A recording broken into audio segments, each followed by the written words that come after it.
Good morning all student. आप सभी का श्री श्याम एजुकेशन शिक्षण संस्थान में हार्दिक अभिनंदन है। तो अपना जो सब्जेक्ट है वो पॉलिटिकल साइंस, राजनीति विज्ञान,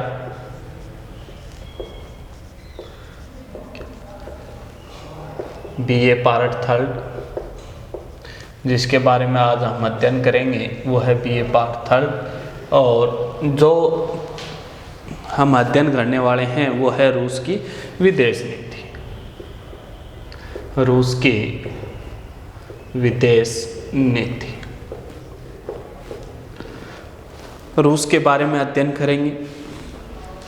तो बात करें कि रूस की पहले जो रूस है वो सोवियत संघ का हिस्सा था। किसका? सोवियत संघ का। कि रूस जो हम पढ़ेंगे आज विदेश नीति वो हम सोवियत संघ का हिस्सा था। 15 गणराज्य थे, 15 गणराज्यों से मिलकर सोवियत संघ बना था। और यह सोवियत संघ 1991 में सोवियत संघ का क्या हो गया था? विभाजन हो गया था, टुकड़े हो गए कि सोवियत संघ टूट गया था। टूटने के बाद इनका जो प्रमुख बड़ा जो देश बचा था, उत्तराधिकारी जो देश, किसे बनाया गया? रूस को बनाया गया। कि सोवियत संघ 15 गणराज्यों से मिलके बना था, जो 1991 में बिखर गया, टूट गया। टूटने के बाद इसका सबसे बड़ा जो गणराज्य था, सबसे बड़ा जो देश था वो रूस था। तो सोवियत संघ का उत्तराधिकारी किसे बना दिया गया? रूस को बना दिया गया। बात करें कि 1991 में इसके टूटने का या विभाजन होने का था गोर्बाचेव। क्या कारण था भाई? गोर्बाचेव कि जब गोर्बाचेव सोवियत संघ के राष्ट्रपति बने तो इनकी गोर्बाचेव की नीतियां ऐसी थी, नीतियों के कारण दिन प्रतिदिन सोवियत संघ का क्या होता गया? विभाजन होता गया। और इसके जो 15 गणराज्य हैं वो स्वतंत्रता की ओर चल पड़े, स्वतंत्र देशों की ओर चल पड़े। तो बड़ा जो रूस था उसको क्या बना दिया गया? उत्तराधिकारी। अब हमें किसका पढ़ना है? रूस का पढ़ना है।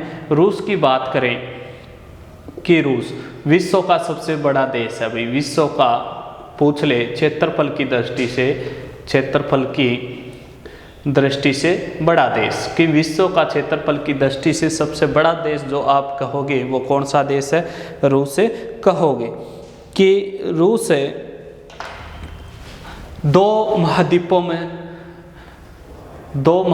में आता है भाई। कितने महाद्वीपों में बताओगे? कि विश्व का क्षेत्रफल की दृष्टि से बड़ा देश है तो कितने महाद्वीपों में समाहित है? 2।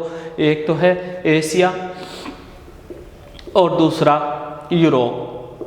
कि 2 महाद्वीपों में स्थित है एशिया और यूरोप, जिस कारण यूरेशिया के नाम से भी जाना जाता है। यूरेशिया मतलब यूरोप, एशिया, जो सिया इसमें दे रखा है इसका संधि विच्छेद करोगे तो एशिया, यूरोप और प्लस में एशिया, तो इन दोनों को मिलाकर जो बना है यूरेशिया। तो इसका एक अलग से ही नया महाद्वीप का जो नाम लिया जाता है वो यूरेशिया लिया जाता है।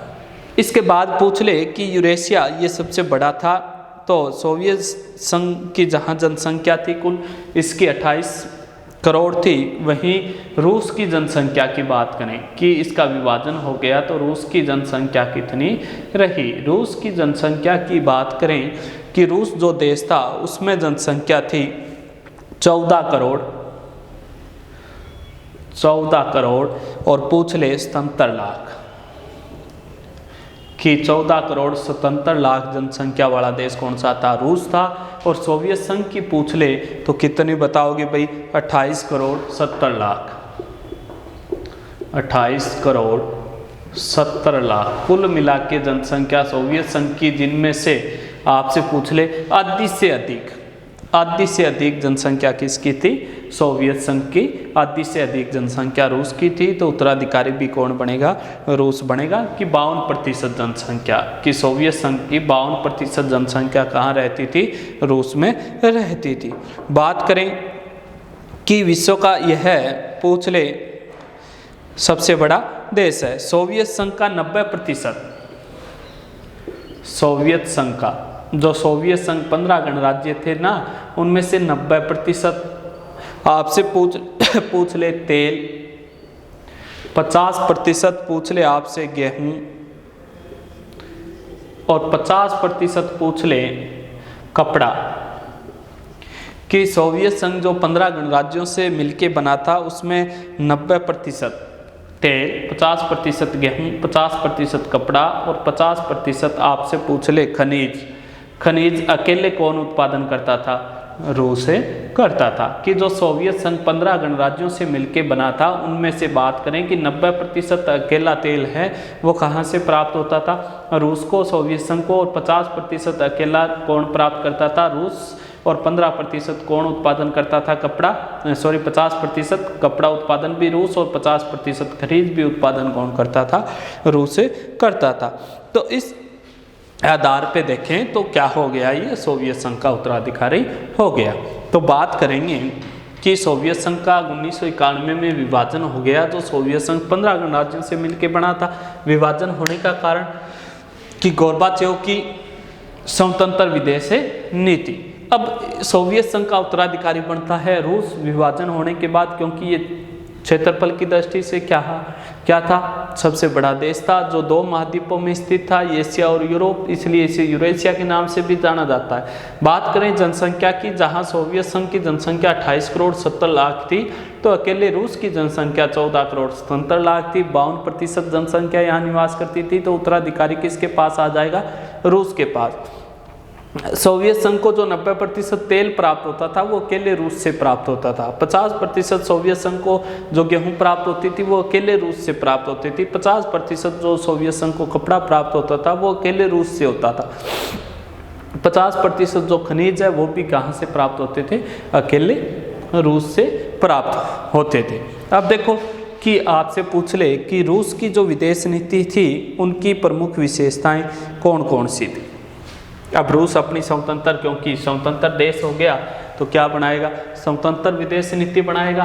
तो स्वतंत्र विदेश नीति बनाएगा तो उन स्वतंत्र विदेश नीतियों की पूछ ले आपसे विशेषताएं।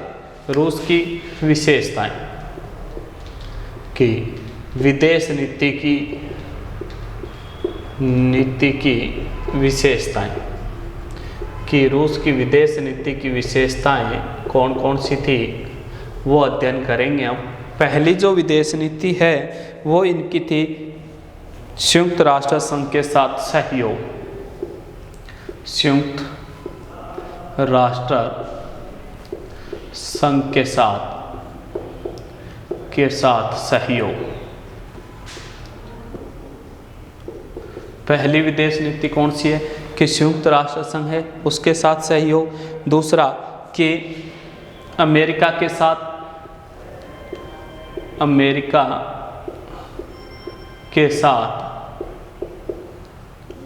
सामान्य सहयोग।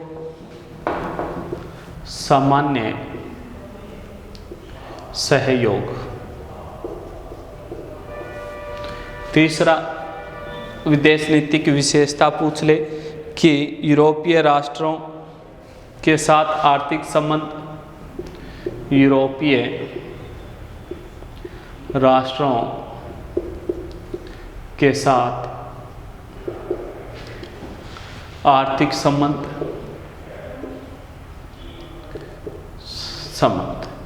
4 नंबर पूछ ले कि रूस की 4 नंबर विदेश नीति की विशेषता क्या थी? तो नाटो के साथ शांति के लिए साझा। नाटो के साथ शांति के लिए समझौता। पूछ ले कि 5 नंबर इनकी विदेश नीति क्या थी? 5 नंबर कहोगे चीन और जापान के विवादों को दूर करना। चीन व जापान के विवादों को दूर करना।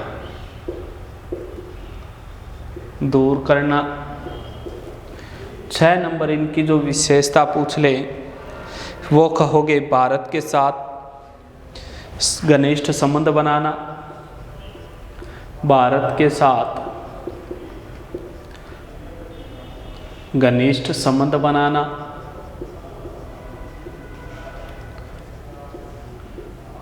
किसकी विदेश नीति चल रही है भाई? रूस की विदेश नीति चल रही है। पूछ ले कि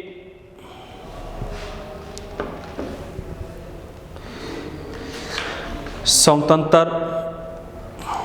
राष्ट्रकुल का निर्माण करना। 7 नंबर आपसे पूछ ले रूस और राष्ट्रकुल और राष्ट्रकुल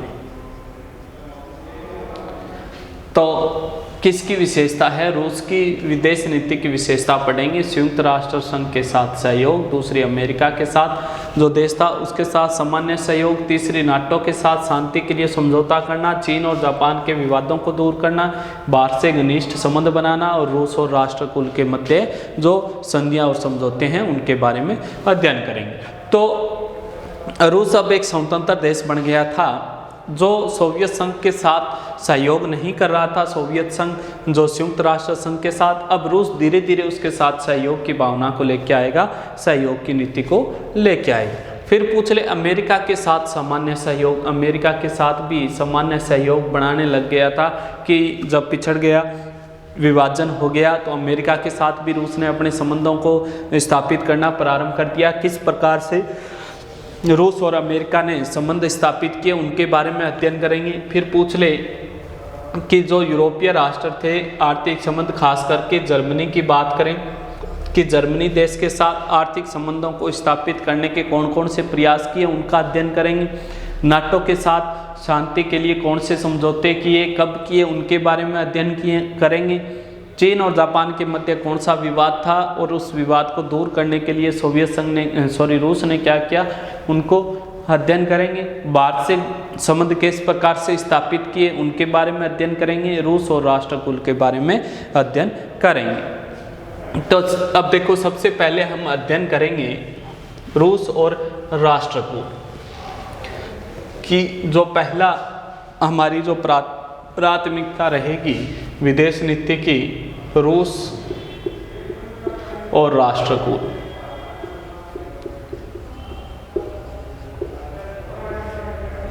कि रूस और राष्ट्रकुल के बारे में अध्ययन करेंगे।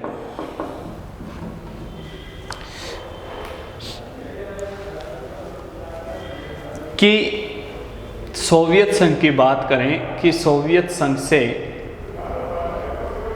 जो 12 गणराज्य अलग हुए थे, कि सोवियत संघ से जो 12 गणराज्य अलग हुए थे उन्होंने 1991 में एक समझौता किया था, एक समझौता हुआ था उनके साथ कि वो एक राष्ट्रकुल का निर्माण करेंगे। किसका? कि राष्ट्रकुल का। कि सोवियत संघ से जो 12 देश अलग हुए थे, 12 देशों ने एक समझौता किया था जिन्होंने राष्ट्रकुल की स्थापना की या राष्ट्रकुल का निर्माण किया। जैसे कि जॉर्जिया को छोड़कर, इन 12 में से किसको छोड़कर? जॉर्जिया को छोड़कर। कि जो 12 अलग हुए थे सोवियत संघ से, उनमें से जॉर्जिया को छोड़कर कितने रह गए? 11। जो 11 जो देश थे उन्होंने 3 समझौते किए। 11 गणराज्यों ने कितने समझौते किए? 11 गणराज्यों ने 3 समझौते किए। अब देखो, आपसे पूछ ले रूस और राष्ट्रकुल, तो सोवियत संघ से कितने देश अलग हुए थे? 12। 1991 में इन 12 देशों ने एक समझौता किया और समझौता करके किसका निर्माण किया? राष्ट्रकुल की स्थापना की। अब राष्ट्रकुल की स्थापना हो गई तो उसके बाद जॉर्जिया को छोड़कर जो 11 गणराज्य बचे थे उन्होंने कितने समझौते किए थे? 3 समझौते किए थे। 3 समझौते देखो कौन कौन से थे। कि गणराज्यों में संयुक्त राष्ट्र सुरक्षा परिषद में सोवियत संघ का स्थान। कि पहला क्या था जो 11 थे?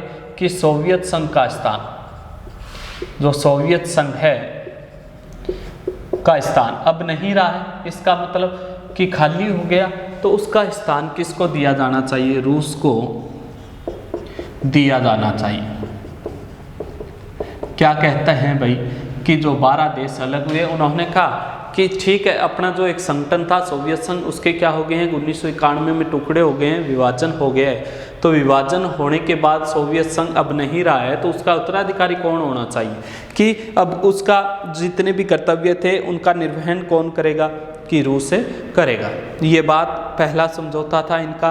कहने का मतलब कि स्थान रूसी गणराज्य को मिलना। दूसरा पूछ ले, दूसरा समझौता इन्होंने क्या किया था? तो दूसरा कहोगे कि सभी 11 राष्ट्र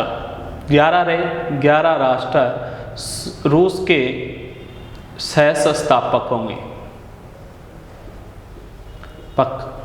होंगे कि जो 11 राष्ट्र बच गए वो क्या होंगे, रूस के सह संस्थापक सदस्य होंगे, माने जाएंगे और उन्हें समान अधिकार मिलेंगे,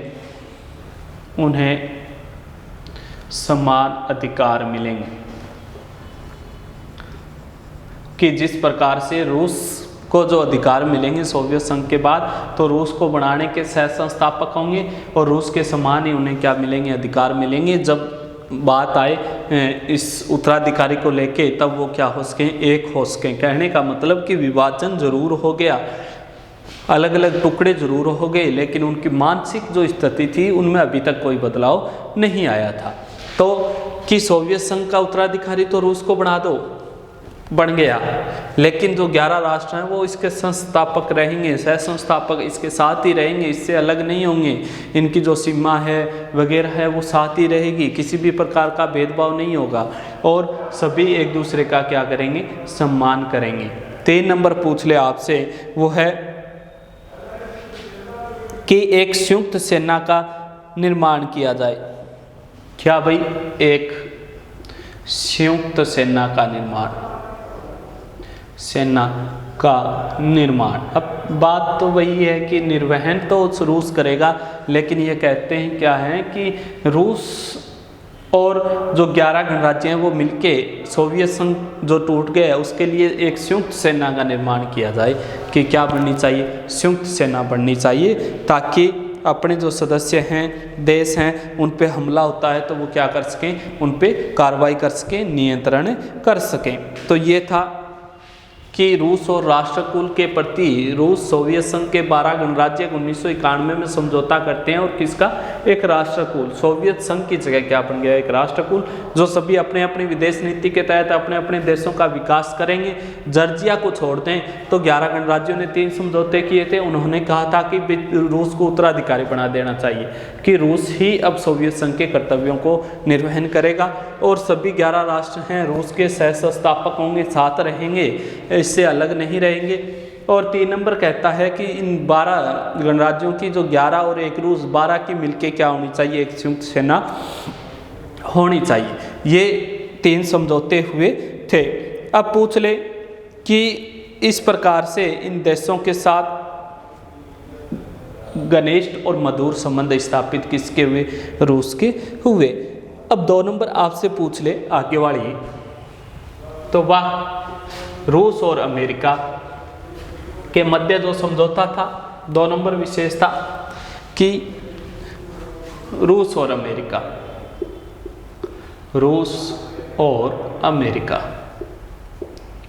2 नंबर विशेषता है अपनी रूस और अमेरिका।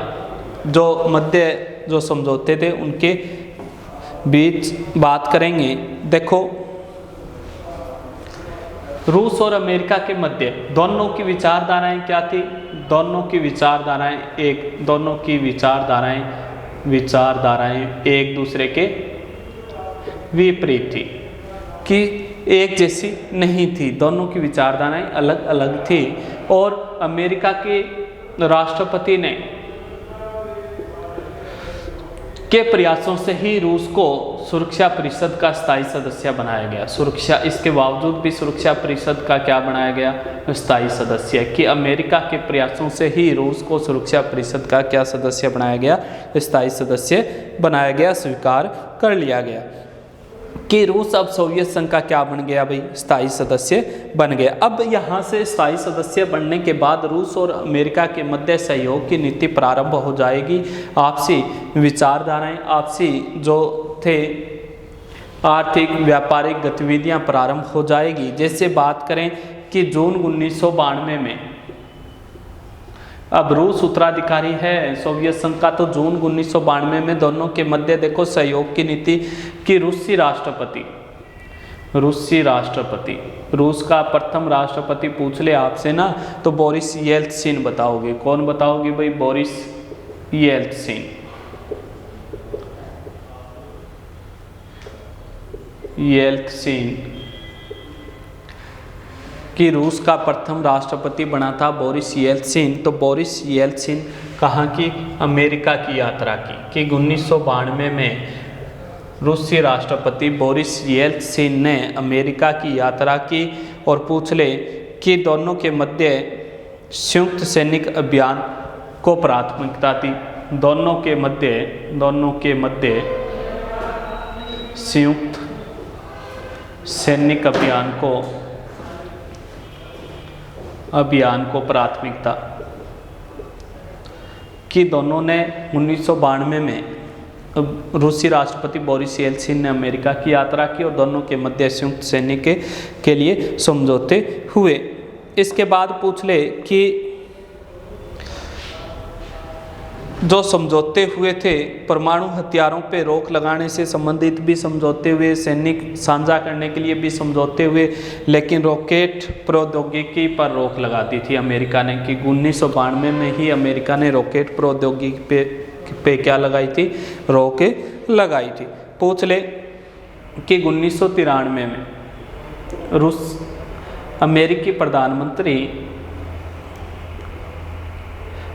अमेरिकी राष्ट्रपति जॉर्ज बुश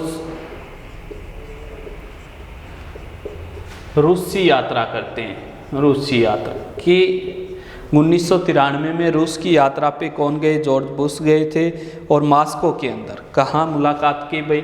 मॉस्को में। और मॉस्को में मुलाकात करने के बाद परमाणु हथियारों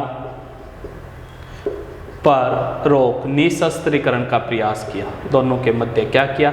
निशस्त्रीकरण का प्रयास कि 1993 में अमेरिकी राष्ट्रपति जॉर्ज बुश रूसी यात्रा करते हैं और दोनों के मध्य क्या समझौता होता है भाई? परमाणु हथियारों को लेकर मॉस्को में निशस्त्रीकरण के प्रयास किए गए। और पूछ ले कि परमाणु हथियारों पे रोक लगाने के लिए भी दोनों देश राजी हो गए कि 2/3 कटौती की जाएगी दोनों के मध्य। और उसके बाद पूछ ले कि सामाजिक सुरक्षा कार्यक्रमों के लिए 2.5 अरब डॉलर की सामाजिक सुरक्षा कार्यों के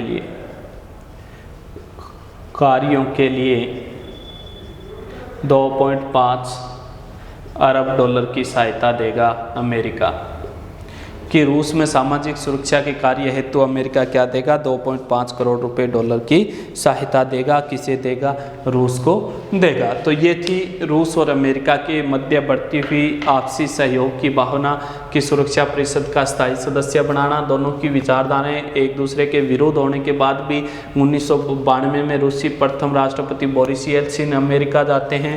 दोनों के मध्य सैनिक अभियान को लेकर समझौता हुआ था और इसी के बाद 1992 में रॉकेट जो प्रशिक्षण था उस पर अमेरिका ने रोक लगवा दी थी। 1993 में अमेरिकी राष्ट्रपति जॉर्ज बुश रूसी यात्रा पे जाते हैं मॉस्को में। जब इनके मध्य मुलाकात होती है तो परमाणु हथियारों पर रोक लगाने या निशस्त्रीकरण जैसे प्रयास इन्होंने किए। दोनों देश राजी भी हुए और रूस को सामाजिक सुरक्षा कार्यों हेतु 2.5 अरब डॉलर रुपए भी अमेरिकी सहायता देता है। तो ये हमने पढ़ी रूस की विदेश नीति। आगे जो इसकी विदेश नीति है वो नेक्स्ट वीडियो में अध्ययन करेंगे।